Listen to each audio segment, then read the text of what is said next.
Знаете ли, че два продукта с еднакъв SPF могат да ви предпазят напълно различно?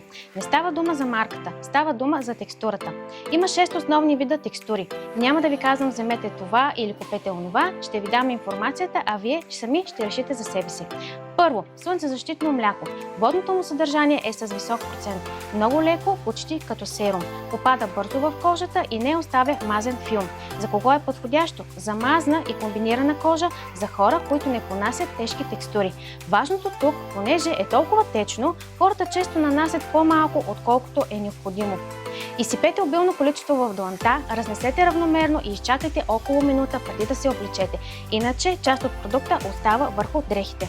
Второ, слънцезащитен лосьон. Това е златната среда. Баланс между водна и маслена фаза. Обикновено по-голям процент вода и по-малък процент масла. Достатъчно лек за разнасяне, достатъчно плътен за добра защита. За кого е подходящ? На практика за почти всеки. Нормална кожа, комбинирана кожа, семейна употреба. И тук най-важната подробност. Повечето хора нанасят само 25 до 50% от необходимото количество.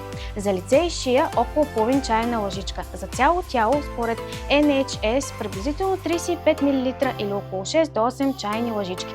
Много повече, отколкото си мислите. Трето, слънцезащитен крем. Това е най-богатата форма. По-високо съдържание на масла. Често съдържат масло от шия, церамиди, спалан. Неща, които не само защитават, но и подхранват кожата дълбоко. За кого е подходящ? За суха до много суха и зряла кожа, за хора с атопичен дерматит или компрометирана кожна бариера. Също така за екстремни условия, планина, силен вятър, студено време. Това е текстурата, която създава най-дебел и най-равномерен защитен филм, според научните данни. И нанасяте с леко потупване, а не с агресивно втриване. Когато втривате прекалено силно, сваляте част от продукта.